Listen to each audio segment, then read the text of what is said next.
Bonjour à toutes et à tous. Cet épisode est dans le cadre d'une nouvelle série qu'on lance avec Antoine Chauffru, que vous avez pu voir dans certains épisodes, qui va à partir de maintenant co-hoster le podcast avec moi. Et cette nouvelle série, c'est un truc qui en fait va être tout le temps là dans 108 milliards et qui a toujours été là, c'est sur la santé mentale. C'est un peu notre dada, la santé mentale, la plasticité cérébrale. Et justement, cet épisode, je le trouvais hyper important parce que quand on est à fond dans le développement personnel, comme je peux l'être, et je suis assez complice, on va dire, de tout ça, on a tendance un peu à imaginer que quand on veut, on peut, et qu'il n'y a qu'à travailler sur soi et gagner en confiance en soi, et on peut tout réaliser dans notre vie. Et évidemment, c'est plus compliqué que ça. Et donc, moi, j'ai été hyper intéressée par les travaux de notre invitée d'aujourd'hui, qui s'appelle Maria Melchior. Bonjour Maria. Bonjour Mounia. Enchantée. De même, je suis ravie d'être là. Alors justement, moi je disais que j'étais intéressée par tes travaux. Moi je t'ai découverte sur LinkedIn et j'ai vu que tu étais épidémiologiste et chercheuse à l'INSERM et que ce que j'ai compris, tu vas beaucoup mieux l'expliquer que moi, nos auditeurs, mais que toi tu regardes, tu étudies donc la santé mentale, mais au niveau des grandes tendances et au niveau des populations. Donc c'est plutôt des statistiques et c'est pas à l'échelle individuelle. Et tu constates quand même qu'il y a une forme de déterminisme. Comment est-ce que tu pourrais expliquer un peu ce que tu fais et ce que tu constates en résumé, et après on rentrera dans le détail.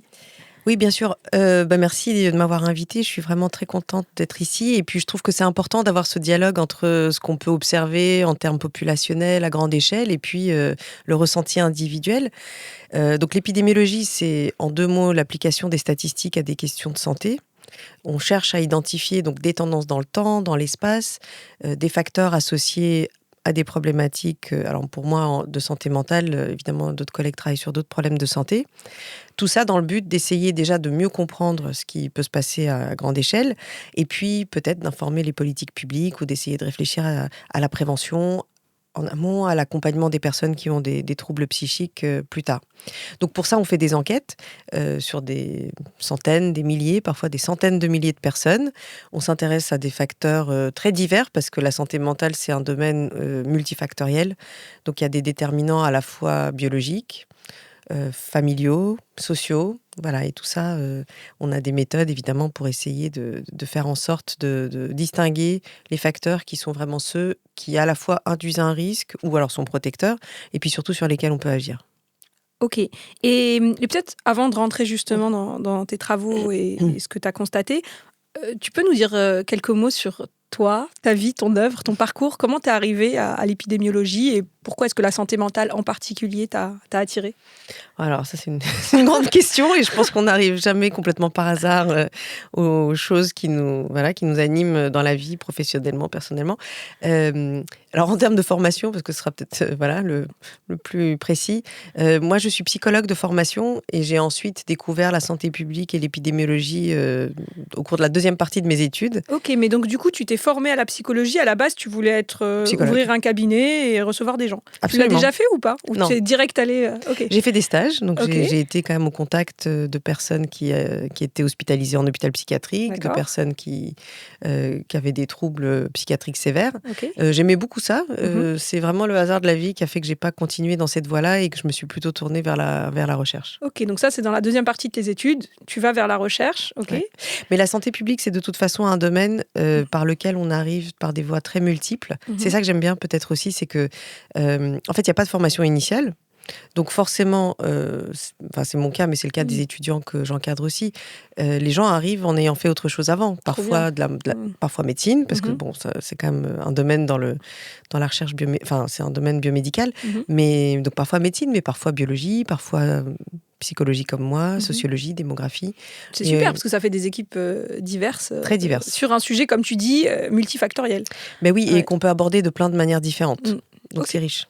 D'accord, donc du coup, tu fais des études de psychologie, tu te tournes vers la recherche, et ensuite, qu'est-ce qui se passe ? Et ensuite, je suis rentrée. En fait, je suis restée à l'école, on peut dire ça comme ça. C'est-à-dire T'as que aimé ça j'aimais bien l'école, c'est vrai. Alors, Ouais. je comprends que c'est pas le cas de tout le monde, mais moi, j'aimais bien l'école. Je me sentais bien à l'école. Donc, en fait, j'ai jamais vraiment quitté. J'ai eu des expériences professionnelles quand même entre le master, le PhD. Ce que je peux dire, c'est que j'ai fait mes études aux États-Unis et que ça m'a quand même ouvert à plus de flexibilité, plus de possibilités de réorientation. Voilà, les études sont beaucoup moins déterministes qu'en France. Mais tu as fait dès le début aux États-Unis ou tu as commencé Ah, d'accord. Enfin, j'ai passé le bac en France, mais D'accord. j'ai fait toutes mes études aux États-Unis. J'étais près de Boston, dans une université qui s'appelle Brandeis au départ, et Harvard après. D'accord, ok. Rien que ça. Par hasard. Peut-être. Vraiment, et je mais le c'est stylé. dis aux étudiants aussi, j'avais pas de plan de carrière. Bon, en tout cas, c'est vraiment, stylé. et voilà. Et déjà, peut-être, alors ça n'a rien à voir avec le sujet d'aujourd'hui, mais c'est curieux, en général, quand on a passé son bac en France, c'est rare d'aller directement aux États-Unis. La plupart des gens, vu le système universitaire, je sais pas, moi je connais beaucoup de gens qui sont allés aux États-Unis après, qui ont fait une école d'ingénieur et qui ensuite sont allés faire un PhD ou quoi. Toi, tu y es allé direct Oui, j'avais des attaches familiales. Ma mère vit aux États-Unis, donc j'avais cette opportunité. Mais c'est vrai qu'on n'était pas beaucoup de Français. Direct post-bac, quoi. C'est ça. Okay. Ouais. D'accord. Donc, du coup, tu fais tes études aux États-Unis et tu arrives naturellement vers l'épidémiologie.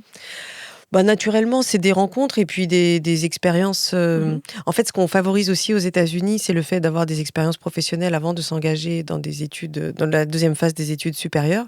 Donc moi, j'ai fait l'équivalent d'une licence en psychologie avec beaucoup de stages, beaucoup d'activités cliniques. Je m'orientais vraiment vers la psychologie clinique. Sauf que il faut d'abord avoir travaillé pendant un certain temps pour pouvoir postuler pour des masters et des PhD dans ce domaine-là pour ensuite pouvoir exercer. Et donc, j'ai commencé à travailler avec un médecin qui faisait de la recherche clinique à l'hôpital. Donc, j'ai découvert un domaine que je connaissais pas du tout. Et puis, en y réfléchissant, je me suis dit, finalement, il y a autre chose que la psychologie qui peut m'intéresser. Je trouve que la santé publique, ça peut être aussi un domaine où je m'épanouis. Et voilà, ça s'est fait comme ça. Génial. Et quand est-ce que tu es rentrée en France ? Je suis rentrée en France à la fin de ma thèse. D'accord. Pour des raisons personnelles aussi, comme quoi, toutes les grandes décisions qu'on fait C'est pas à cause de Donald Trump. Non, c'était en 2002. Moi, ça fait un certain temps. Mais là, tu dois recevoir peut-être des collègues qui t'appellent et qui disent il y a un truc sympa. On a déjà des étudiants américains dans les labos, qui se posent déjà des questions. On va finir par le remercier, ce Donald Trump. Ce qui est sûr, c'est que on a tout intérêt à collaborer avec des collègues américains. Après, tout ça est un peu incertain pour le moment. Bon, écoute. Et donc, donc tu rentres en France, tu rejoins directement l'INSERM ou tu... Oui, je suis arrivée dans un laboratoire INSERM. Alors, je peux dire quand même que c'était grâce à ma directrice de thèse américaine qui avait des connexions en France. Je pense que ça a beaucoup évolué, mais c'était il y a une vingtaine d'années et c'était pas si simple que ça de revenir en France après quelques années d'expatriation. Ouais. Et je vois qu'on s'est quand même beaucoup plus ouvert maintenant à l'international. Alors, dans des labos de biologie, ça a toujours été le cas. Dans les écoles d'ingénieurs, je pense aussi, mais en santé publique, c'était pas forcément la norme. Donc, je suis très contente que maintenant, on ait plein d'étudiants qui viennent d'ailleurs. Nous, nos étudiants d'ici partent aussi, évidemment, en postdoc à l'étranger. Enfin, de toute façon, la recherche, c'est un milieu international. Donc, il faut le vivre comme tel. Ok, super. Écoute, hyper inspirant comme parcours, atypique. Tout ça est beaucoup lié au hasard. Alors, je repense beaucoup à ça parce que moi, maintenant, j'encadre des étudiants. Ouais. Et je pense que la pression sur les élèves, sur les étudiants, à monter. Moi, j'ai passé le concours de l'INSERM en 2007.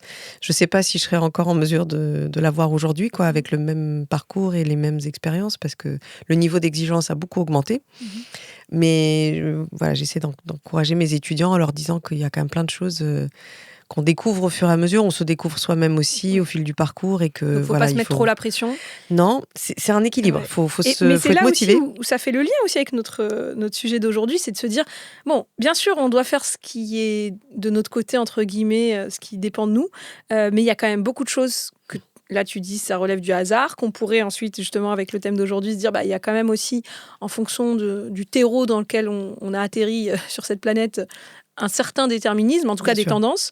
Donc, à un moment, faut être... Moi, je me dis, on se demandait hors antenne... avec quoi on veut que nos auditeurs sortent de cet épisode. Je te disais, moi, s'ils ressortent de là avec une envie de travailler sur eux, donc de continuer des démarches de développement personnel, mais avec énormément de tendresse pour eux-mêmes, peut-être se mettre aussi la pression. Et donc là, tu parles des étudiants qui s'imaginent que pour faire Harvard ou pour faire je ne sais quoi, il faut se faire un plan de carrière et être hyper... Toi, tu dis, bon, en fait, relativisons. le hasard, ou en tout cas des choses qui sont extérieures à nous, impactent énormément notre parcours. C'est ça que tu dis. Oui, et puis des rencontres aussi. Ouais. Moi, j'ai eu vraiment beaucoup de chance à différents moments de ma carrière d'être en contact avec des gens qui m'ont aidé, enfin, dont évidemment le travail était aussi d'encadrer les étudiants, de les accompagner, mais qui m'ont vraiment aidé, qui étaient brillants et qui ont partagé ça avec moi.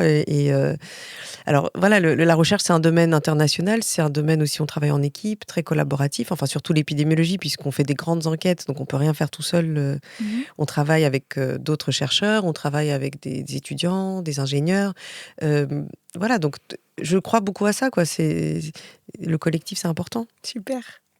Et donc, si on vient maintenant au contenu de tes recherches, sur quoi tu travailles précisément et qu'est-ce que tu as constaté si on prend les grands sujets sur lesquels tu as travaillé ces dernières années? Alors, en 2 mots, moi, la question principale qui m'intéresse, celle dont je suis partie, c'est la question des inégalités sociales face à la santé mentale. C'est-à-dire, on sait que quand on a quand on est dans un certain type de milieu, la parentalité sera différente, le stress de la vie quotidienne sera différent, l'accès aux soins sera différent, etc. On sait que donc la situation sociale de la famille dans laquelle on est peut avoir des effets. Alors, c'est des associations statistiques, rien n'est jamais... La causalité en épidémiologie, c'est vraiment un terme presque tabou. On parle toujours d'association et pas forcément de cause directe. Mais quoi qu'il en soit, la situation, les déterminants socio-économiques jouent sur la santé mentale. Oui, en fait, c'est ça ce qu'on dit dans cet épisode aussi, c'est qu'on n'est pas en train de parler de ce qui peut se passer à l'échelle individuelle où on pourrait établir peut-être des liens de cause à effet. Là, on est en train de regarder à l'échelle macro et statistique des grandes tendances. Et toi, tu dis le milieu social dans lequel on est a un impact sur notre santé mentale. Et il y a des fortes inégalités. Alors, je rajoute fort, tu vois, là, tout de suite, j'interprète, tu vas nous dire plus. Mais... C'est vrai. Ouais, ok, bon, je le rajoute. Il y a de fortes inégalités en fonction du milieu social dans lequel on est né, c'est ça ? C'est ça. Et donc moi, ce qui m'intéresse, c'est comment les choses évoluent au cours de la vie. C'est-à-dire qu'on sait que les problématiques de santé mentale émergent principalement à l'adolescence, au début de la vie adulte. Donc on a déjà un background familial, social, un certain environnement scolaire aussi, évidemment. Comment est-ce que... Et on sait qu'on observe déjà des inégalités à cet âge-là, très tôt au cours de la vie. Et moi, ce qui m'intéresse, c'est comment est-ce que les choses évoluent au cours du temps.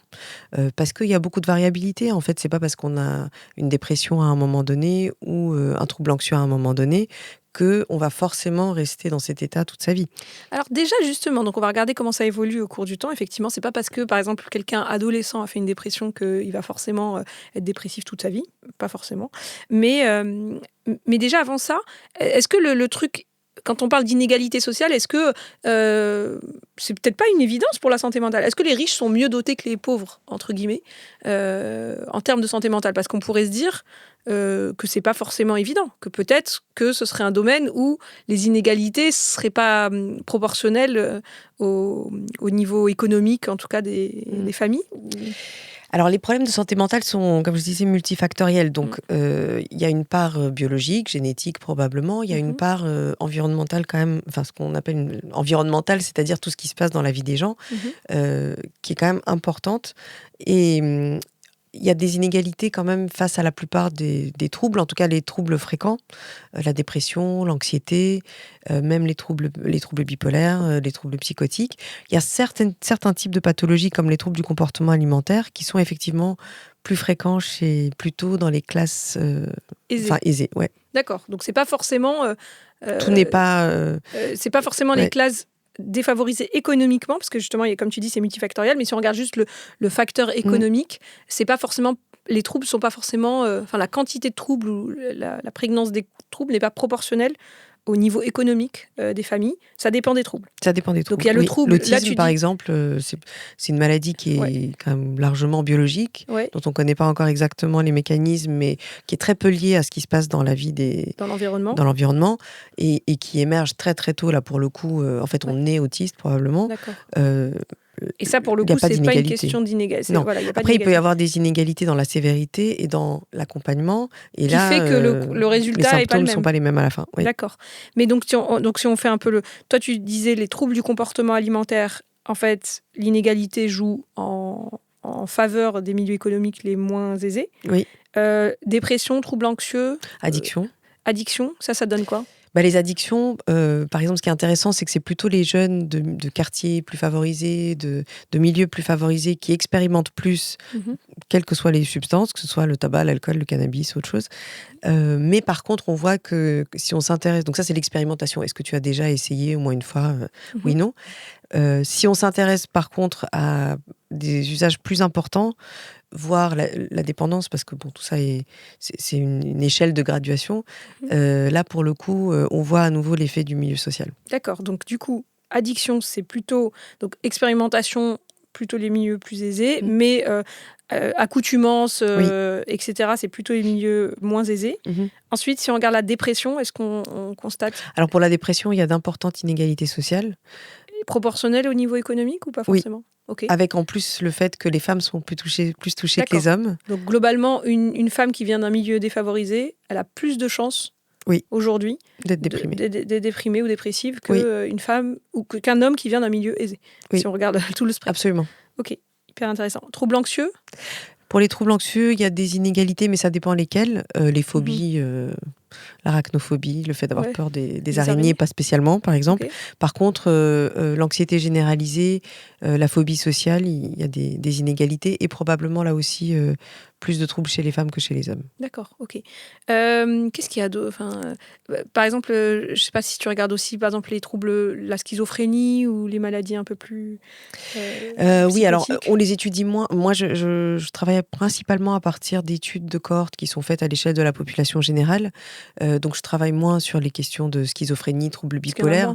Oui, parce que c'est à peu près 1% de la population, donc c'est difficile de faire des statistiques quand il faut faire des études vraiment dédiées. Mais alors, on sait, pour le coup, les psychoses touchent plus les hommes, globalement. Et puis, il peut y avoir aussi des inégalités, mais là, il y a surtout, en fait, un impact de la maladie énorme sur la... Milieu. Voilà, parce que moi, ce qui m'intéresse, c'est à la fois dans quelle mesure est-ce que le milieu dont on vient influe sur le risque de contracter, d'avoir ces troubles, mais aussi mais après les trajectoires des gens. Et à la fois leur trajectoire en termes de santé, de comorbidité, parce que c'est bien qu'on commence à en parler, mais les gens qui ont des problèmes de santé mentale peuvent avoir plein d'autres problèmes de santé en parallèle qui sont d'ailleurs moins bien pris en charge souvent parce qu'ils ont des problèmes de santé mentale et que du coup on focalise là-dessus.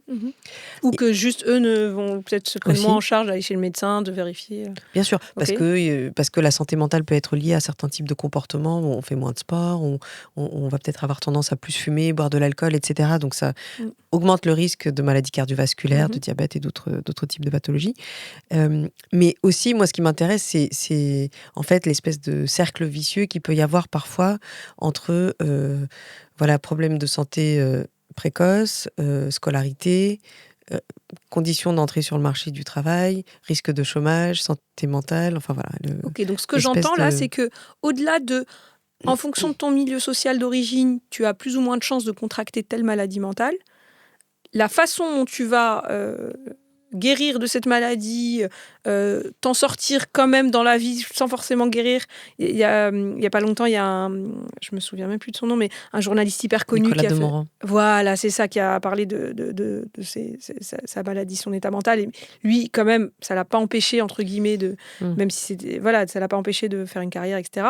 Donc la façon dont tu vas quand même vivre ta vie malgré cette maladie ou au-delà de cette maladie, ça, c'est ce que tu appelles l'évolution dans le temps. Et là, pareil, il y a des facteurs sociaux, environnementaux qui sont énormes. Oui, et il y a des grandes tendances. Encore une fois, c'est pas des trajectoires individuelles. Donc, bien sûr, on regroupe, on agrège, on fait des catégories. Tout ça est... c'est une représentation de la réalité, évidemment. Comme la littérature peut être une représentation de la réalité ou le cinéma. Oui, mais au moins, ça nous donne des tendances. Et ce que je te disais aussi hors antenne, je trouve que avoir ces tendances en tête, c'est pour ça que je voulais absolument qu'on fasse cet épisode, ça nous permet, nous, dans notre propre parcours individuel, peut-être d'être un peu plus bienveillant avec nous-mêmes, de pas se dire ah non mais là si j'arrive pas à me sentir mieux, etc. C'est parce que vraiment je suis trop nulle ou j'ai pas assez de volonté.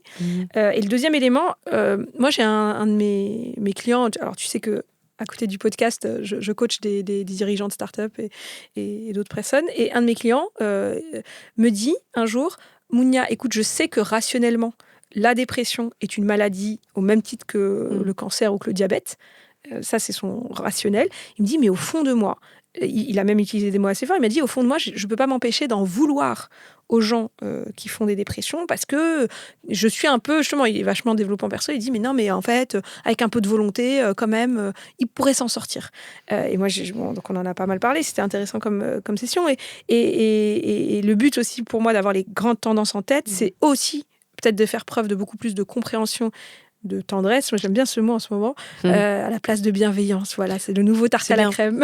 Non, c'est bien tendresse. Je pense dans 6 mois, il est tarte à la crème aussi, mais bon, c'est pas grave.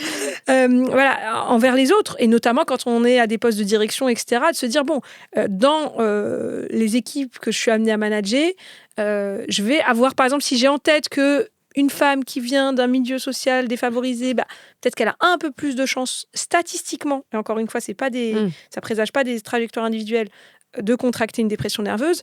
Je vais pas me dire quand j'apprends ça, ah là là, franchement, elle pourrait s'en sortir, allez, je lui ai pris un coach, elle pourrait... donc c'est un peu ça le sujet. Et alors, du coup, si on regarde un peu parce que justement, multifactoriel, moi, je suis tout de suite allée sur le facteur économique, mais il y en a plein des facteurs. Oui.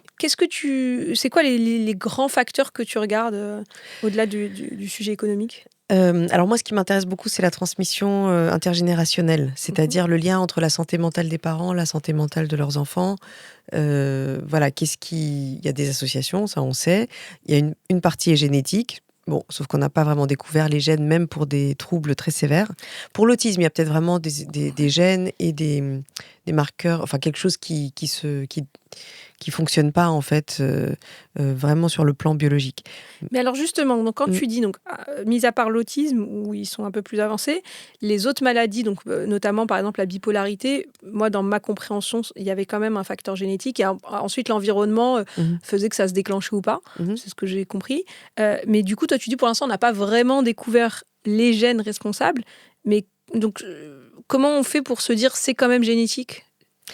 Alors en fait, il y a deux choses. On a longtemps cru que la transmission vraiment des parents aux enfants, c'était la transmission des gènes qui prédisaient le risque d'avoir un trouble bipolaire, dépression, peu importe. Donc par exemple, mes parents m'ont filé tel gène. Voilà, exactement. Et donc que le fait d'avoir ce gène te prédisposait à l'augmentation du risque de problèmes de santé mentale. Après, il y a eu toute une période dans les années 90 où on étudiait les interactions gène-environnement, c'est-à-dire, bien sûr, l'environnement joue un rôle, mais l'idée de base, c'était de dire que, OK, on a tous un patrimoine génétique qui nous prédispose plus ou moins à développer certains types de comportements. C'est le fait de rencontrer un environnement qui va aussi favoriser ces comportements. C'est tout ce qu'on appelle l'épigénétique ? Alors non, justement. D'accord. Et voilà, en fait, il faut avoir certains gènes. Si ensuite on a des facteurs de stress, on est maltraité, on a... L'interrupteur s'allume. Voilà, c'est ça. L'interrupteur s'allume et on devient malade. On s'est rendu compte que ça colle pas complètement non plus. Et maintenant, il y a l'épigénétique. Et l'épigénétique, c'est encore autre chose. Mais en fait, c'est un espèce de retour sur le darwinisme. Enfin, je ne sais pas si c'est très clair pour tout le monde. C'est-à-dire que, encore une fois, la transmission familiale, c'est chaque parent transmet des gènes à son enfant. 50%, l'enfant a 50% de gènes qui viennent du père, 50% de la mère. Et c'est ce qui constitue son propre patrimoine génétique. On a décodé le génome humain il y a 25 ans et on s'est rendu compte que ça ne permet pas vraiment d'expliquer la survenue ni la sévérité de la plupart des maladies, en tout cas pas dans le domaine de la psychiatrie. Par contre, on s'est aussi rendu compte que, au-delà du code génétique, ce qui est important, c'est comment nos gènes fonctionnent et comment ils s'activent ou pas. Et ça, évidemment, c'est possible parce que maintenant, on a des techniques plus avancées que juste le fait de décoder l'ADN, ça a pris quand même un certain nombre d'années, mais bref. Et donc ça, c'est l'épigénétique. En fait, on s'aperçoit que on a tous donc 50% de gènes de notre père, 50% de notre mère. Mais ensuite, ces gènes sont ou non actifs. Et c'est là-dessus que l'environnement va jouer. Alors, ça veut dire que mes parents m'ont pas juste filé des gènes, ils m'ont filé des gènes actifs ou inactifs. En partie, mais il y a aussi d'autres choses qui se passent, nous, dans notre vie, qui peuvent activer ou peut-être désactiver. Ça, c'est la partie qu'on connaît le moins bien pour le moment. On connaît la partie où on sait que certains... Par exemple, même, voilà, on peut avoir certains gènes qui prédisposent au cancer du poumon. Si on fume, ces gènes... peuvent s'activer d'une certaine manière qui prédispose au risque de cancer du poumon. Et qui font qu'on refile en plus des gènes activés à nos enfants. Oui. Voilà. Alors, dans quelle mesure, pour l'instant, on est à peu près à 2, voire 3 générations. On ne sait pas très bien comment les marques génétiques se transmettent au-delà. Ce qu'on ne sait pas non plus, c'est comment les gènes se désactivent. Parce que s'ils s'activent à un moment donné, ça offre la possibilité de penser qu'il y a par exemple, alors ce qui est le plus étudié et ce qui est quand même le facteur de risque vraiment majeur des problèmes de santé mentale, c'est les violences de différentes formes, surtout pendant l'enfance, surtout les violences interpersonnelles au sein des familles, maltraitance, violences sexuelles. Donc on sait que le fait d'avoir été victime active le fonctionnement de certains gènes qui prédisposent ensuite aux troubles du stress post-traumatique, à la dépression, aux addictions. Mais peut-être que si on arrive d'une certaine manière à avoir des conditions de vie plus favorables, ça désactive. Voilà, ça désactive. Bon, en tout cas, on sait que certaines formes de thérapie marchent. Donc en fait, on arrive quand même si ça reste des blessures pour toute la vie, évidemment, mais on peut soigner les gens qui ont vécu ces traumas et qui sont malades. Et qui, du coup, on pourra peut-être un jour constater, même si on n'y est pas encore, que certains gènes, donc des gens qui ont vécu des traumas, qui ont guéri, même s'ils gardent des blessures, mais ils ont guéri, ont peut-être transmis à leurs enfants des gènes désactivés. Oui, absolument. Okay. Ouais. C'est cool. Bon, mais après, il y a d'autres choses. C'est pour ça que moi, je me dis, nos générations, ça nous paraît c'est de plus en plus courant, mais on est quand même les enfants ou les petits-enfants de gens qui n'avaient jamais fait de thérapie. Ah oui. Donc, et je me dis, quand nous, on travaille sur nous, qu'on fait de la thérapie, en fait, on ne fait pas juste ça pour déjà vivre une meilleure vie et pour se comporter peut-être plus correctement, entre guillemets, avec nos enfants, mais pour aussi peut-être leur transmettre, entre guillemets, un patrimoine génétique un peu plus... de ce qui nous dépend de nous, quoi, un peu plus sain. Ouais. Bon, et puis il y a d'autres choses qui se transmettent dans les familles que les gènes. Oui, il y a quand même, voilà, c'est ça, toutes les habitudes, la manière dont on vit ensemble, voilà, comment on passe notre temps, etc. Enfin, on voit bien que de toute façon, les normes de parentalité ont beaucoup changé dans le temps. Et dans la question des inégalités sociales, alors moi, évidemment, j'essaie de faire en sorte de comprendre. Il ne s'agit pas de stigmatiser des populations. C'est très compliqué, hein, d'ailleurs, parce que on fait de la recherche pour essayer d'améliorer les choses, mais voilà, je vois bien les limites que ça peut avoir parfois. On peut pointer des choses du doigt alors que c'est pas notre volonté. Voilà, et des mauvaises interprétations de certains chiffres. Mais ce qui est sûr, c'est que on voit que, par exemple, dans la question des inégalités sociales face aux problématiques de santé mentale des jeunes, il y a une partie qui relève du stress au sein de la famille. Enfin, c'est sûr que vivre des situations de précarité, de chômage, je parle même, enfin voilà, les familles monoparentales, etc. C'est une énorme charge psychologique, un stress énorme qui joue sur la santé mentale des parents, et donc évidemment ça se répercute sur les enfants aussi. Mais il y a aussi comment on vit avec nos enfants, en fait, et malheureusement, on oublie parfois que il y a mais ça, les sociologues l'ont montré aussi, les manières dont on s'occupe de nos enfants et dont on les accompagne peuvent être très, très, très variables selon les milieux. Alors, il ne faut pas non plus la pression scolaire que certains... Enfin, c'est très, très mauvais pour la santé mentale des jeunes, ça les aide pas du tout. Donc il faut pas non plus se dire qu'être tout le temps derrière leur dos et tout le temps en train d'essayer. Alors on se dit on favorise leur avenir, etc. Mais en fait, voilà, ça leur met trop de pression. Ça c'est pas bon non plus. Mais à l'inverse, l'absence de supervision ou le fait de pas pouvoir dialoguer peuvent aussi être délétères. Les écrans, n'en parlons pas. Il y a des inégalités énorme dans l'exposition des enfants à différentes formes d'écran. Et alors, du coup, ce qu'on regarde, c'est, si moi j'essaie de faire l'inventaire des facteurs, même s'ils ne sont pas forcément exhaustifs, mais on a parlé du facteur économique. Là, tu m'as dit aussi un facteur, donc de la santé mentale des parents va avoir un impact sur les risques, entre guillemets, pour les enfants. Ensuite, là, c'est tout l'environnement éducatif, on va dire, donc le lien en fait entre les parents et leurs enfants, la Mmh. parentalité, comment on les éduque, comment on interagit avec eux. Et là, donc ça, c'est aussi un énorme facteur. Et là, tu parles aussi de donc, l'exposition aux écrans. Alors moi, je reviens toujours à ça. Est-ce que l'exposition aux écrans, on va faire des corrélations avec, par exemple, le facteur économique ou le facteur social. Ah oui. Moi, je dis souvent, même, tu vois, j'en discute avec mes enfants et tout, je leur dis juste, en fait, les gens qui construisent les écrans et les applications et les réseaux sociaux mettent leurs enfants dans des écoles où il n'y a pas d'écran avant 20 ans. Donc juste, Voilà, ils savent bien que ils savent très bien ce qu'ils sont en train de faire il y a et en quelque tout cas, ils chose qui protègent est leurs enfants. Donc, est-ce qu'il y a cette... on pourrait se dire que les classes les plus aisées ont une prise de conscience plus importante au niveau des écrans ou pas forcément bah, oui, ou tout simplement, alors je sais pas si c'est une prise de conscience, d'abord, c'est des questions compliquées qui sont récentes, on n'a pas forcément toutes les connaissances. Mais ce qu'on sait, c'est que dès qu'on trouve un lien entre un facteur de risque et un problème de santé, c'est toujours les gens les plus aisés qui s'en saisissent les premiers. Ça a été le cas pour Mm. le tabac, par exemple. Mm. Dès qu'on a découvert qu'il y avait un risque de cancer du poumon et autres maladies, bah, c'est les cadres, hein, globalement, qui ont le plus diminué leur tabagisme. Pour les écrans, c'est un petit peu la même chose aussi. Après, encore faut-il avoir accès à d'autres loisirs, pouvoir voilà, être là et accompagner ses enfants. Enfin, je veux dire, il y a plein de choses qui dépendent pas que de la volonté et de la prise de conscience, qui sont aussi Ouais. des choses qui font que, voilà, pour certaines personnes, c'est plus facile de pouvoir occuper leurs enfants autrement, quoi. Mm.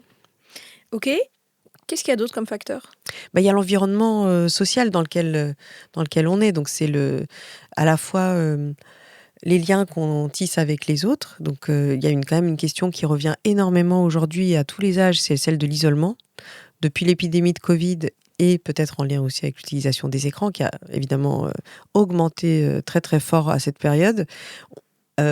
C'est un peu paradoxal. Bon, les réseaux sociaux sont faits pour nous connecter, faire en sorte qu'on soit en lien les uns les autres en permanence. Et en même temps, on commence quand même vraiment à se rendre compte que c'est pas du tout la même chose que d'avoir des amis, de voir des gens, de faire des choses ensemble dans la vraie vie. Je sais pas comment ça va se développer avec les chatbots et l'IA à l'avenir, mais c'est pas la même chose. Voilà, c'est bien, ça complète, ça permet de diffuser plus d'informations, etc. Mais ce qu'on vit quand on est au contact de gens qu'on aime, Oui, c'est différent.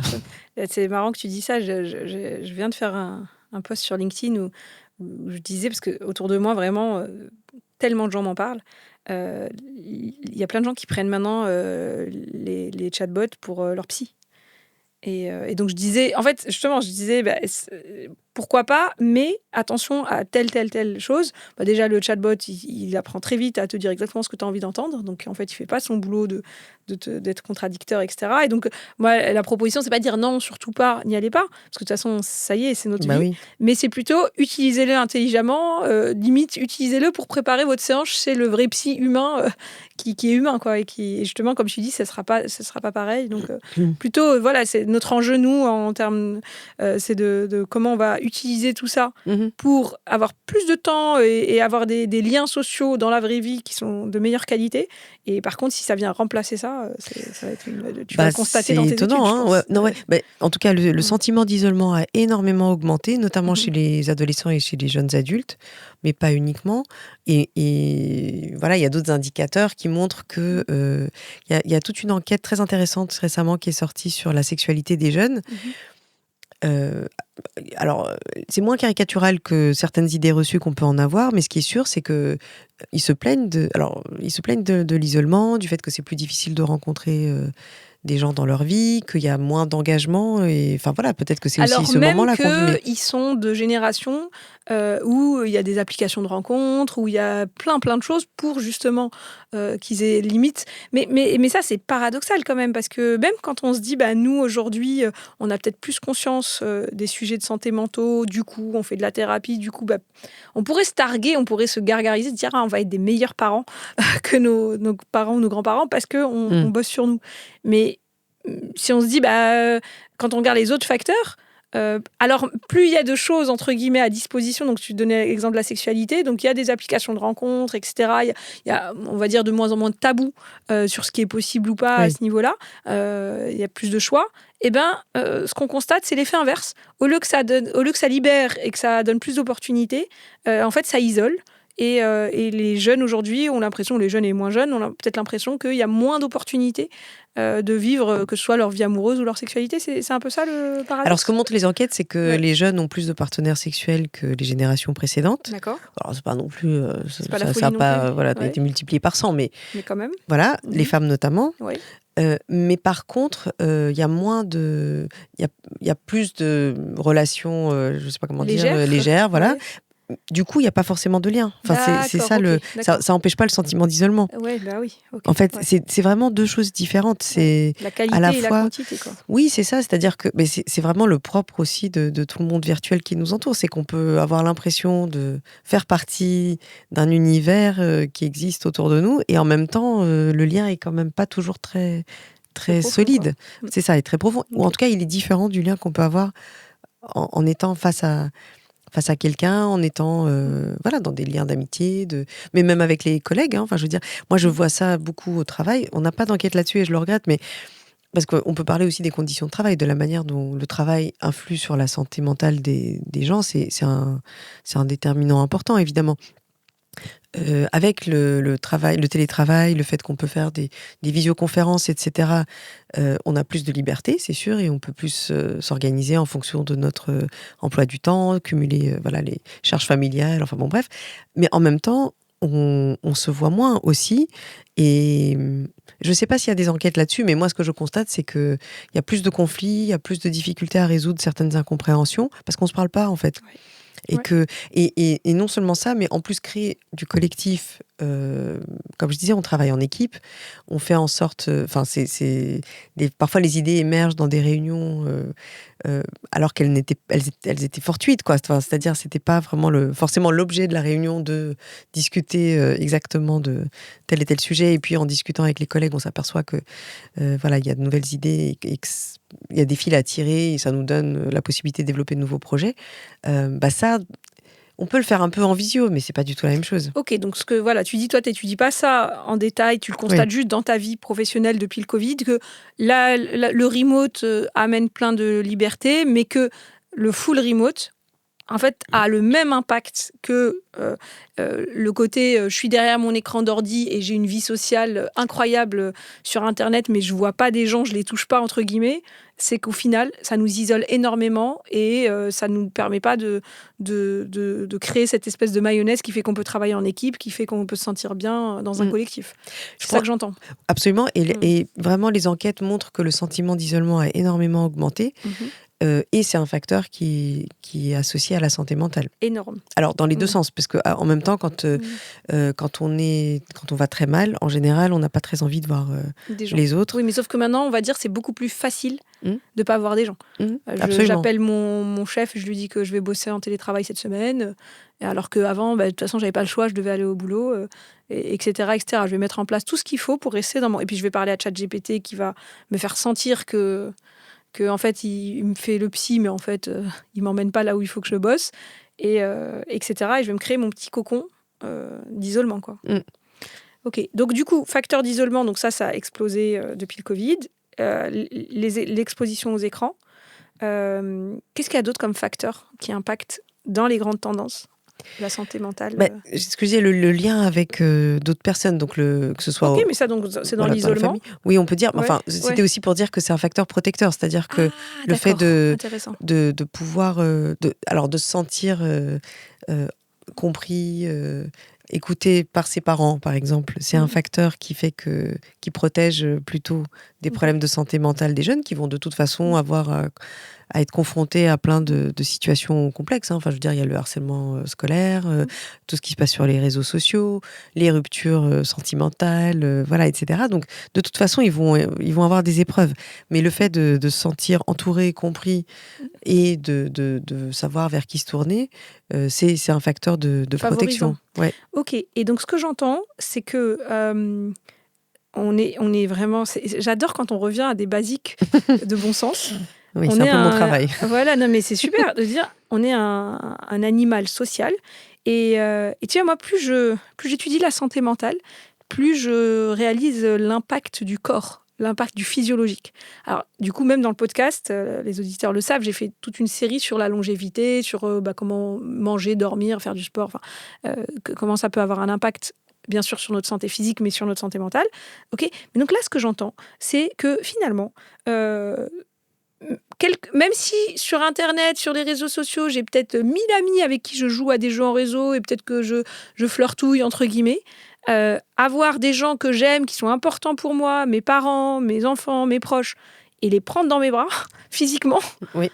qu'on le veuille ou non, et voilà, ça a un impact énorme. Ah oui. Favorisant ou défavorisant en fonction de... Oui.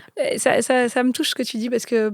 Alors, je vais faire une confidence. Il y a eu un moment... Moi, j'ai toujours été très, très proche de mon père. Un grand classique, hein, la petite fille à son papa. Et il y a eu un moment dans notre vie où voilà, on était en conflit et moi, j'étais en mode, ça y est, machin, je veux plus, machin. Et un de mes cousins m'avait dit, non, mais tu te rends pas compte, parce que moi, j'étais là, non, mais ça y est, je lui parle plus. Il m'a dit, non, mais tu te rends pas compte, c'est ton père, t'as besoin de lui, donc à toi de trouver un modus operandi qui te convient. Bon, au début, je n'étais pas en mesure de l'écouter, puis au bout d'un moment, grâce à la thérapie, j'ai compris. Et je me suis rendu compte que c'était physique, que juste le fait de le voir, qu'il me prenne dans ses bras, j'en avais besoin. Et c'est incroyable de se dire que ça passe pas par le mental, ça passe pas par « Ok, mais en fait, il se passe ça, et puis je veux qu'il parle de ça, et je veux que... » On s'en fout, en fait, c'est physique. Oui, c'est un peu ce que tu constates au niveau... Bah oui, Okay. oui, enfin, Je il suffit mon papa. d'observer un bébé et de voir tout ce qu'il arrive à communiquer sans la parole. Ouais. Oui, c'est vrai, c'est vrai. Ou vrai. un animal de compagnie, si on en a un. Je veux dire, mais oui, c'est vrai. Enfin, pardon, je ne comparais pas un bébé et un animal de compagnie. Mais... Ceux qui ont des animaux, ils comprennent très bien. mais le non-verbal, bien sûr, c'est très, très important. Alors, on est bien sûr dans un... je sais pas, un monde très verbal, donc on l'oublie parfois, mais non, bien sûr, il y a la présence, quoi. Ouais, et puis, et du coup, oui, après, l'humain. tu regardes aussi le sujet. Je sais pas, j'ai regardé pas mal de choses sur l'ocytocine, donc on appelle ça l'hormone de l'amour, l'hormone qu'on sécrète quand on prend quelqu'un qu'on aime ou qu'on apprécie dans les bras, et enfin quand on ressent de l'amour, on va dire. Et pareil, ça a un impact sur le taux de cortisol, ça a un impact énorme. Et notamment, moi, j'avais aussi un peu regardé pour les cycles féminins, les cycles menstruels. Donc, il y a des moments du mois où on va sécréter des oestrogènes, de la progestérone, etc. Et que finalement, le cortisol va avoir un effet extrêmement délétère sur ça. Et que la mère de tout ça, c'est l'ocytocine qui permet de tout arranger, entre guillemets. Et alors, moi, j'ai un petit garçon, alors il a bientôt 6 ans, il faut qu'il arrête quand même, mais ça lui arrive hyper souvent de venir dans mon lit à 5h du mat, à 3h du mat. Maman, je veux dormir à côté de toi. Et avant, j'étais en mode non, et machin. Et maintenant que j'ai appris ça, j'ai dit, mais viens, mon chéri. Oui, c'est ça, c'est un espèce d'instinct. De se dire que rien que le fait de dormir dans la même chambre, en fait, ou de passer du temps ensemble, en fait, c'est ça, ce que j'entends. Oui, bien sûr, c'est de passer du temps ensemble, de partager des choses et puis de s'accorder mutuellement de l'attention. Voilà, c'est très... c'est important pour... encore une fois, on a besoin de collectif, alors à la fois parce qu'il faut être en lien avec les autres, pour se sentir appartenir à un groupe. C'est très important pour... c'est là où l'isolement est vraiment très compliqué, très, très difficile. C'est que quand on se sent seul au monde, on a l'impression de ne pas être compris, que ce soit dans sa famille, au travail. On parle de vraies douleurs... limite physique, quoi. Oui, c'est ça. Mais alors, ce que je comprends aussi dans l'ère dans laquelle on est entré, là, on est beaucoup, on va dire, en télétravail derrière nos écrans et seul, c'est que ça peut paraître très confortable. Et par exemple, en termes justement de gestion des relations et gestion émotionnelle, ça va être de plus en plus facile de se soustraire aux relations ou aux moments inconfortables. En fait, j'ai pas envie de me prendre la tête avec mes parents. Tu sais quoi, je vais pas les voir et puis je vais leur envoyer un petit WhatsApp de temps en temps. C'est tellement facile, en fait, aujourd'hui. Et ça va être de plus en plus facile, en fait. Parce que, du coup, j'ai ma petite vie online et puis ça me va. Mais en fait, ce qu'on entend, c'est que c'est catastrophique. Donc, limite, ce qui est mieux, c'est d'apprendre au maximum à gérer l'inconfort mais limite inhérent à notre condition d'animal social, qui est en fait, on doit vivre ensemble en tribu et passer du temps dans la même pièce quelque part. Est-ce que c'est un C'est peu exactement ça. Et vraiment, je pense qu'on est à un tournant. C'est-à-dire que, par exemple, vivre avec son inconfort, c'est ce qu'on apprend en thérapie, en effet. Alors ça, c'est individuel. Voilà, faut faire le travail soi-même, trouver la bonne personne avec qui le faire. Mais moi, je suis très frappée, par exemple, par l'augmentation du décrochage scolaire. Ça a été documenté. Alors, c'était surtout le cas pendant le Covid, mais ça reste un problème ensuite. Les collègues pédopsychiatres avec qui je travaille, donc psychiatres de l'enfant et de l'adolescent, disent, bah oui, ce qu'on voit, c'est qu'effectivement, il y a des jeunes qui vont pas bien. Ils sont pour plein de raisons différentes, parce qu'ils trouvent pas leur place, parce qu'ils ont l'impression que le monde est angoissant, parce que l'adolescence, c'est compliqué, enfin, plein de choses. Le cyberharcèlement là-dessus. Enfin bon, bref, on peut imaginer tout ce qui se passe dans la vie d'un adolescent. Et en fait, c'est beaucoup plus facile aujourd'hui pour les parents de dire bah, écoute, si ça va pas, ne va pas à l'école, tant pis, reste à la maison, et puis tu restes 1 jour, 2 jours, 3 jours, et finalement tu t'isoles, et c'est difficile ensuite de reprendre le fil.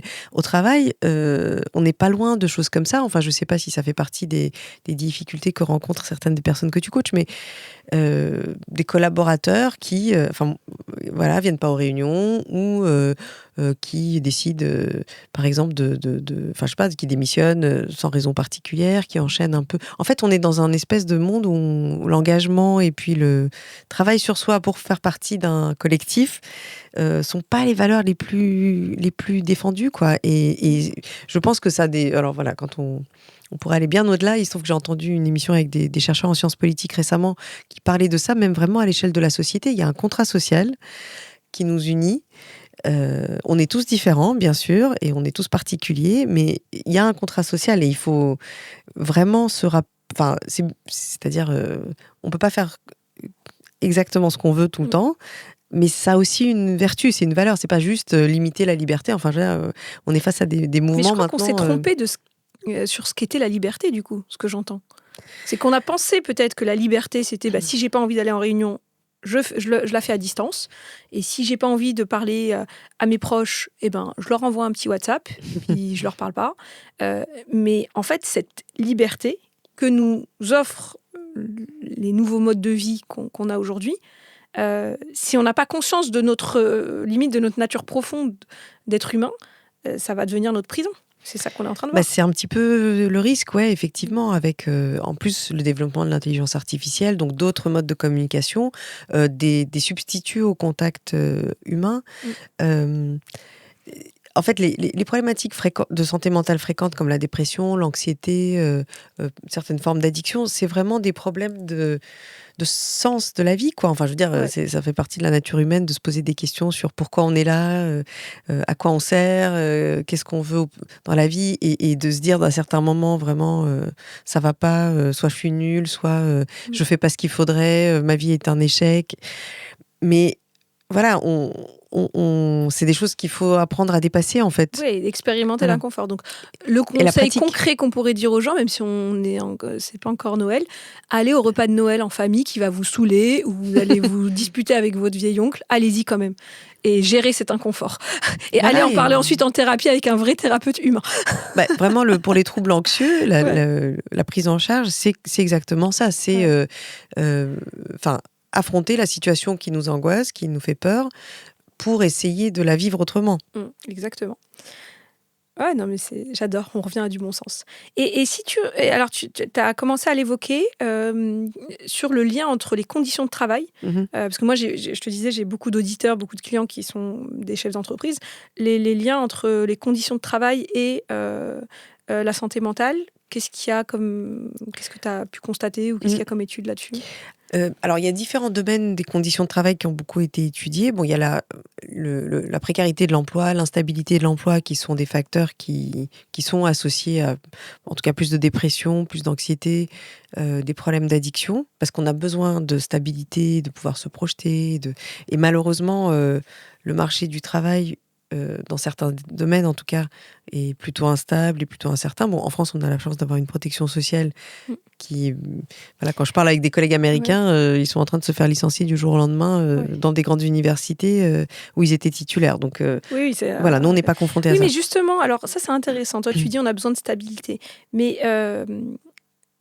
alors c'est une idée reçue que j'ai justement, j'ai l'impression que plus on nous donne cette stabilité, plus on la prend limite pour acquise ou on s'y accroche, alors que dans des autres environnements où de toute façon les gens se disent demain matin il va falloir que je me réveille et que je trouve un boulot pour payer de quoi manger le soir, finalement ça crée une nouvelle stabilité, si tu veux, de se dire chaque jour.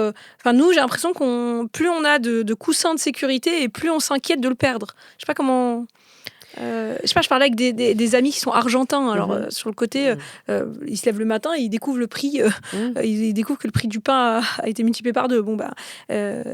Et finalement, ça leur donne une espèce de sérénité, de plus s'accrocher à ce qu'on prend pour de la sécurité, mais qui en fait est complètement factice. C'est complètement. Est-ce que ça, toi, tu le constates aussi dans les études ou non? Toi, tu dis quand même. Est-ce que et même pour revenir à des... moi, je vois de plus en plus de gens qui se mettent à leur compte, qui deviennent freelance ou entrepreneurs, etc. Donc, on pourrait dire que ces gens-là perdent en stabilité versus être en CDI ou titulaire, ou etc. Et je constate 2 comportements chez ces gens-là. Soit des gens qui acceptent que l'instabilité, typiquement moi, je ne sais pas trop quel chiffre d'affaires je ferai en 2026, même si, plus les années passent, justement, qui acceptent que ne pas savoir ce qui va se passer demain ne veut pas dire que c'est pas stable, que c'est juste que, quelque part, je prends pour moi la responsabilité de cette stabilité, et d'autres gens que ça fait paniquer, et qui, en fait, ça leur prend une énergie assez incroyable de ne pas savoir ce qui va se passer demain et qui, pour le coup, ont intérêt peut-être à revenir à un CDI. Je ne sais pas si je suis claire dans ma question. Oui, si, c'est très clair. Ce qui est sûr, c'est que ça dépend du capital émotionnel, du capital en termes de ressources, matériel peut-être aussi qu'on a. Comment dire moi, je suis fonctionnaire. En même temps, je trouve que ça me donne une liberté incroyable. En fait, on peut aussi avoir une stabilité d'emploi et mettre en œuvre sa créativité, faire en sorte de faire des choses nouvelles, etc. Le statut de fonctionnaire permettant en plus de changer d'endroit où on travaille. Enfin, mais non, ce que montrent les études, c'est que, par exemple, être dans une entreprise où il y a un risque de plan de licenciement, ou par exemple avoir des horaires instables, c'est quand même plutôt lié à beaucoup de stress et surtout à de l'anxiété, etc. Le chômage, alors là vraiment, il y a des milliers d'études pour montrer que le fait de se retrouver au chômage, même avec des allocations, c'est-à-dire avec des ressources financières qui permettent de faire face, c'est un problème. C'est-à-dire c'est extrêmement anxiogène. Okay. Voilà. Et puis en plus, j'imagine que pour le chômage, je ne sais pas si les études montrent ça, il y a aussi un côté de remise en question de soi, de sa valeur, de ses compétences, Bien etc. sûr. Oui.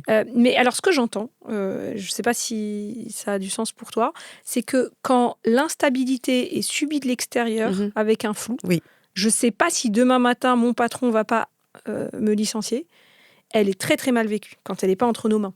Quand l'instabilité, quand on a l'impression que l'instabilité est de notre responsabilité, je ne sais pas quel chiffre d'affaires je vais faire l'année prochaine, mais quelque part, c'est à moi de créer. J'ai pas un patron qui va me dire l'année prochaine tu vas faire tant de chiffre d'affaires. Elle est mieux gérée par le système. Est-ce que Oui, c'est complètement ça.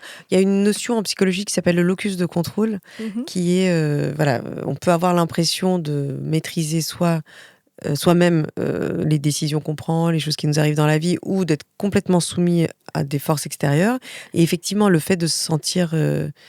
alors ça, c'est un sentiment, donc c'est la manière dont on vit les choses. Mais le fait d'avoir ce locus de contrôle externe et de subir ce qui nous arrive de l'extérieur, c'est très mauvais pour la santé mentale, bien sûr. Alors, avant de commencer à enregistrer cet épisode, on a croisé mon collègue Antoine, qui est psychologue du travail de formation. Maintenant, il est coach chez 108 milliards. Mais il nous parle très souvent du locus interne et externe, effectivement. Est-ce que ce qui m'arrive dépend de l'extérieur? Enfin, en tout cas, l'impression que j'ai, c'est est-ce que ce qui m'arrive dépend de l'extérieur ou dépend de moi? Et en fonction de ça, la réaction va être très différente. Quoi. Et après, peut-être un équilibre des deux, justement. Ramener de l'humilité aussi, de ne pas se dire tout dépend de moi, etc. Et pas se dire non, je subis le monde. C'est peut-être être un peu au milieu. Mais donc, très concrètement, si on s'adresse par exemple à des managers, à des dirigeants, comment est-ce qu'ils peuvent agir pour que pour aider leurs collaborateurs, leurs salariés à se sentir moins en instabilité sur ce que sera demain. Parce que peut-être qu'aujourd'hui, justement, dans beaucoup d'entreprises, demain est incertain. Qu'est-ce qu'ils peuvent faire concrètement ? Je ne sais pas si toi, tu as des idées. Mais ce que montrent les études sur ce sujet, c'est que il y a une forme de communication qui peut favoriser l'adhésion des personnes au projet collectif, quoi. C'est-à-dire qui se sentent acteurs, quoi, voilà, quelque part. qui se sentent acteurs, qui se sentent vraiment partie prenante. Il y a aussi la manière dont le travail est réparti, sans doute. Ça, je sais bien que c'est pas très simple, hein, et que ça peut vraiment être une forme de... Enfin, ça peut être compliqué, mais on sait qu'une charge de travail excessive, des heures très très longues sont quand même pas très bonnes pour la santé mentale. Donc les études le montrent. Voilà. En fait, d'une certaine manière, alors je sais qu'on est en train d'évoluer là-dessus, mais là aussi, on va tomber sur du bon sens. C'est-à-dire que arriver à concilier sa vie professionnelle, sa vie familiale, c'est important. Voilà, et on peut être très performant et très très bon dans ce qu'on fait, tout en ayant une vie en dehors. C'est pas le travail, c'est important, mais avoir une vie familiale, voilà, et être impliqué, c'est important aussi. Ouais. Mais ça, justement, alors le fameux équilibre vie pro, vie perso, c'est un sujet que j'ai tout le temps sur la table. Et j'aime bien être un peu cynique là-dessus, parce que je me dis, ce qui va être ton équilibre à toi n'est pas le mien. Peut-être que moi, mon équilibre, c'est de bosser 14 heures par jour, et toi, c'est de bosser 2 heures par jour, et d'avoir 5 activités à côté, etc. Et aussi, ce qui va être ton équilibre en 2025 va pas du tout être ton équilibre en 2027. Parce que ta vie va changer, parce que tes intérêts vont changer, etc. Et que finalement, moi, ce que je travaille beaucoup avec mes clients en coaching, c'est quel est ton équilibre à toi, à l'instant T, et est-ce que tu es capable de l'assumer alors que ton environnement dit le contraire. Par exemple, t'es dirigeant, tu as 100 employés qui, eux, travaillent, on va dire, de 9h à 18h en semaine. Et toi, ton équilibre à l'instant T, c'est de bosser 2 jours par semaine. Est-ce que tu vas l'assumer et comment tu vas faire ? Parce que sinon, tu vas te forcer à aller au boulot juste pour faire style, etc. Et pareil, si tu es collaborateur, et comment est-ce que l'environnement te permet de... Donc voilà, moi, je me dis pas que l'équilibre vie pro, vie perso, c'est une image figée pour tout le monde, pareil. Mais ce que j'entends, je vais reformuler différemment, c'est que d'avoir d'autres piliers dans sa vie. Au-delà du temps qu'on passe, parce que des fois on revient à des trucs un peu trop le temps machin, mais c'est plus complexe. Avoir d'autres piliers dans la vie permet du coup de se sentir plus épanoui au travail et de se sentir plus stable. Oui, c'est ça. Oui, c'est ça, c'est d'avoir d'autres piliers, mais aussi je pense, d'être dans une organisation qui accepte le fait que tu aies différents piliers. Alors, on n'a pas parlé de discrimination, de choses comme ça, mais quand même toutes les entreprises maintenant sont censées avoir des plans pour favoriser la parité, l'égalité, etc. Moi, j'ai appris une chose très simple dans les formations que j'ai faites à ce sujet, c'est par exemple ne pas programmer des réunions à 18h parce que ou à 8h du matin. Oui, parce que ça discrimine les parents. Ça discrimine les femmes. Mais et les femmes. Voilà, ça, et quand même souvent les femmes. Ça pourrait être les pères éventuellement qui vont chercher leurs enfants à la sortie d'école. Mais les nouvelles générations, c'est différent. Alors là, vraiment, il y a les études des choses... ne montrent pas ça ? Les hommes font plus, mais ça ne veut pas dire que les femmes font moins. Ce qui devrait nous interroger quand même sur... Est-ce que tu peux élaborer un peu sur ce point-là ? Ce que montrent les études, c'est qu'effectivement, dans une famille avec 2 enfants, donc un couple avec 2 enfants, les femmes passent à environ presque 3 heures par jour à s'occuper de choses qui ont à voir avec leur vie familiale, que ce soit s'occuper des enfants, des devoirs, les repas, etc., les rendez-vous médicaux. Les hommes passaient un quart d'heure il y a 20 ans, ils passent une demi-heure maintenant, par jour. C'est tout ?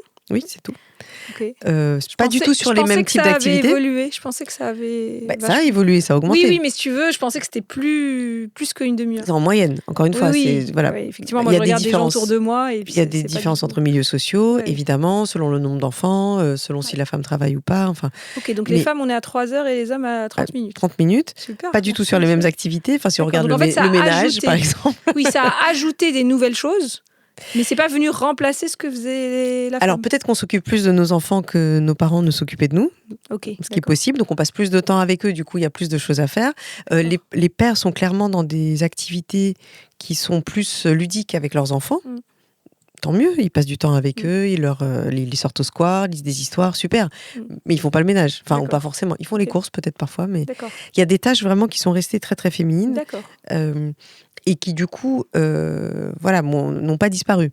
D'accord. Et donc, typiquement, quand on est dirigeant ou manager, qu'on est en tête qu'en 2025, ces tendances-là sont encore la norme, même si c'est en train d'évoluer, et qu'on ne met pas de réunion à 18h parce que sinon, de facto, on discrimine les mamans. Oui, et puis moi, il m'est arrivé vraiment personnellement d'intervenir auprès de collègues qui organisaient une réunion. Alors, c'était pas à 18h, c'était à 8h du matin, mais bon, voilà, ça revient au même, en disant, écoutez, pardon, mais on peut pas. Alors, je l'ai fait un peu en nom de tout le monde, sauf que moi aussi, je devais emmener ma fille à l'école, mais j'ai dit, écoutez, on peut plus faire des choses comme ça. Ils ont mis un petit temps à comprendre. Ouais. Alors qu'ils ont peut-être 4 enfants. Oui, mais ils s'en occupent. C'était pas le... voilà. Bon, donc on est encore là-dedans, et ça, c'est important que les études épidémiologiques nous le disent pour pas qu'on s'imagine, parce que des fois, dans notre petit microcosme, on se dit, non, mais moi, mon mari fait autant, donc moi, je vais considérer que la société en entier a évolué, alors que c'est pas forcément le cas. Les choses évoluent, c'est sûr. Mais c'est lent. Oui, c'est lent, et voilà, il y a quand même un certain nombre de choses qui sont difficiles à concilier et qui retombent. Et encore une fois, je ne parle pas des familles monoparentales, mais les familles monoparentales, c'est quand même un quart des familles, en fait. Qu'est-ce que tu appelles famille monoparentale? Non, mais c'est-à-dire que l'autre parent n'est pas du tout impliqué, ou par exemple, je sais pas, moi, par exemple, je suis divorcée, mais on est en garde alternée, et pour le coup, c'est assez... Alors, c'est pas tout à fait la même situation, mais c'est pas pareil, ça. Non, mais ça reste très marginal, en fait. D'accord. C'est-à-dire que il y a un quart des enfants qui vivent avec dans des familles, des couples qui sont séparés. Ouais. Je voudrais pas dire de bêtises, mais les 90% vivent avec leur mère. D'accord. Les gardes alternées. Les gardes alternées ne sont pas du tout du 50-50. Non, vraiment Encore aujourd'hui. Encore aujourd'hui. C'est incroyable. Donc, non, c'est... Ouais. Et là, il y a vraiment... Alors, là, il y a un impact majeur. Énorme. Ouais. En fait, plus de la moitié des familles pauvres en France, il y a 10 millions de personnes qui vivent sous le seuil de pauvreté, plus de la moitié, c'est des familles monoparentales. Et des familles où la mère travaille. Donc, c'est pas... Elle travaille, et donc les enfants vivent avec elle. Peut-être qu'ils voient leur père tous les 15 jours, c'est ça? Et elle se retrouve à tout gérer. Et là, bon. Okay. Et ça a vraiment un impact et elle, si on très lui fort. Met une réunion Alors, à 8h c'est un sujet qui m'intéresse parce que je trouve que là, pour le coup, la puissance publique pourrait vraiment... Parce qu'on n'a pas parlé de ça, mais il y a des politiques publiques qui sont favorables à la santé mentale. Clairement, sortir les gens de la pauvreté, et notamment, justement, ces familles où on sait qu'il y a un impact à la fois sur les parents, mais aussi tout de suite sur les enfants, et ça va se répercuter sur la durée. Je pense que ce serait un sujet à prendre vraiment à bras-le-corps. Très concrètement, aider ces mamans solo à avoir plus de temps, à moins de charge mentale, à avoir une meilleure santé mentale. Oui, puis tout simplement avoir des ressources qui leur permettent des revenus financiers, d'avoir moins de stress et d'élever leurs enfants. De l'aide pour garder les enfants, etc. Ouais. Quoi. Par exemple. Ça peut être du domaine de la santé publique. Parce que, évidemment, quand on est parent seul, je dis ça parce que voilà, dans le monde du travail, on ne sait pas forcément quelle est la situation familiale de tous les collaborateurs, mais c'est un stress et une contrainte énorme, et beaucoup de femmes vivent cette situation encore aujourd'hui. Et si on rajoute l'isolement, qui est beaucoup plus la norme dans nos sociétés, c'est pas comme si ces personnes-là, ces parents solos, avaient leurs parents à côté, leurs frères et sœurs à côté, etc. Donc vraiment en avoir conscience, et peut-être au niveau des entreprises, être un peu plus au courant des situations. En fait, ce que je me dis, ce qui serait intéressant, c'est que n'importe quel, peut-être déjà les responsables des ressources humaines et les dirigeants, aient en tête les tendances statistiques, et qu'en fonction de ça, on fasse des politiques peut-être différentes en fonction des gens, et qu'on mette en place aussi des règles sur les réunions, sur tout ça, qui soient adaptées, quoi. Ouais. Enfin, moi, c'est aussi l'expérience que j'ai d'encadrer des personnes. Il y a des périodes, en fait, où on peut... Alors, évidemment, ça ne correspond pas toujours au planning, aux impératifs. Mais quand on travaille avec les gens sur la durée, on s'aperçoit qu'il y a peut-être des périodes où c'est plus compliqué pour eux de tout donner, et puis d'autres périodes où ils peuvent être plus productifs, et en fait les choses se jouent dans la durée. Et c'est ça aussi. Et ce qui est important aussi, nous, on essaie beaucoup de travailler là-dessus aussi dans le laboratoire où je travaille, c'est le soutien que les gens peuvent se proposer entre eux, c'est-à-dire le soutien entre collègues. Le rôle du manager, il est très important. Il faut bien sûr motiver les gens et les soutenir, etc. Mais leur proposer des formations qui leur permettent d'être meilleurs dans ce qu'ils font. Mais le soutien de la part des collègues et l'appartenance au groupe, c'est très important aussi. Ouais. Et c'est ça qui motive les gens au quotidien. Oui, qui fait que les gens, il y a beaucoup de gens qui disent ça. Je me lève le matin, je vais au taf parce que j'aime bien mes collègues, parce que je m'entends bien avec eux. Ouais. Hyper intéressant. Je pense qu'on pourrait encore en parler des heures, mais tu m'as dit que tu devais partir à midi. C'est midi, on est efficace. Comment est-ce que si nos auditeurs ont envie de suivre un peu tes travaux, de justement trouver peut-être quelques chiffres clés, où est-ce qu'ils peuvent te suivre, qu'est-ce qu'ils peuvent trouver J'ai un compte LinkedIn. Ok, J'ai ça, aussi l'équipe dans laquelle je travaille, donc qui est l'équipe de recherche en épidémiologie sociale, santé mentale et addiction de l'Institut Pierre-Louis de Sorbonne Université et l'INSERM, a un compte internet où on diffuse toutes nos recherches. Et puis voilà, je suis toujours intéressée pour échanger avec des gens qui s'intéressent à ces sujets de diverses manières. Je suis pas psychologue, donc je peux pas remplir ce rôle-là, mais si les gens s'intéressent aux recherches dans le domaine, ils peuvent me contacter. Génial. Bah, écoute, on va mettre tout ça dans les notes de l'épisode. Et puis, je pense que ça vaudrait le coup de faire peut-être des. Je réfléchis, mais je me dis dans mes clients dirigeants, peut-être un jour faire un workshop sur justement, c'est quoi les grosses tendances qu'on pourrait. Moi, j'ai été ravie de te recevoir. Merci, moi aussi. J'étais À ravie bientôt. d'être là. Au revoir.